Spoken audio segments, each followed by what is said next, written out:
पुन्हा भाजप मिळवेल असं तुम्हाला वाटतं काही दुसरीकडे जे श्रीरामाचं सध्या जोक केला जातो तर काय या जर तरला काही अर्थ नाहीये. जोपर्यंत मतदान होत नाही तोपर्यंत काही अर्थ नाही याला. होऊ शकतं, नाही होऊ शकत, काही माहिती नाही ना. प्रत्येक निवडणूक ही वेगळी असते, कळलं का? याचे काही तुम्हाला असे काही शाश्वत ठोकताळे त्याला काही नसतात त्या गोष्टीला.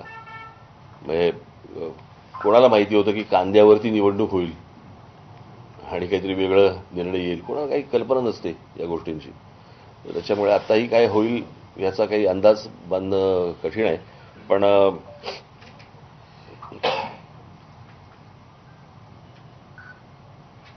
जे मोठ्या प्रमाणावरती जे मतदान होतं, आज सकाळीच मी कोणाशी तरी बोलत होतो की ते बाबरी मशीद, बाबरीचा ढाचा तुटणं, त्याच्यानंतर दंगली होणं, त्याच्यानंतर बॉम्ब ब्लास्ट होणं, तेव्हा झालेलं मतदान हे रागातनं झालं होतं मतदान.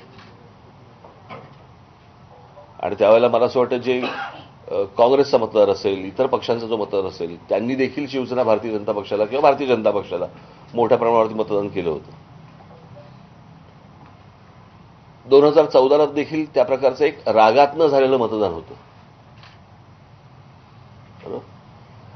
आता ज्या वेळेला एखादी गोष्ट पूर्ण होते तेव्हा समाधानातनं किती मतदान होतं हे माहिती नाही आपल्याला अजून. तर त्याच्यामुळे आपल्यासाठी ही नवीनच गोष्ट आहे की आजपर्यंत प्रश्नांवरती निवडणुका झाल्या, उत्तरावरती निवडणूक होणारी पहिलीच निवडणूक असेल मला असं वाटतं एखाद्या विषयात. त्याच्यामुळे त्याचं मतदान कसं होईल, काय होईल, प्रत्येकजण कसा घेतोय. प्रश्न असा आहे की राम मंदिर झाल्याचा आनंद मला आहे, पण मी काही भारतीय जनता पक्षाचा मतदार नव्हे, असेही आहेत. मला अजूनही आठवते 95 सालची गोष्ट असेल, 95 विधानसभेची गोष्ट. महाराष्ट्रामधल्या अनेक काँग्रेसच्या लोकांनी, मतदारांनी शिवसेना भारतीय जनता पक्षाला मतदान केलं होतं दंगल आणि बॉम्बब्लास्टच्या पार्श्वभूमीवरती. पण तेच मतदान 96ला राहील, 97ला राहील, 98ला राहील असं काही नसतं.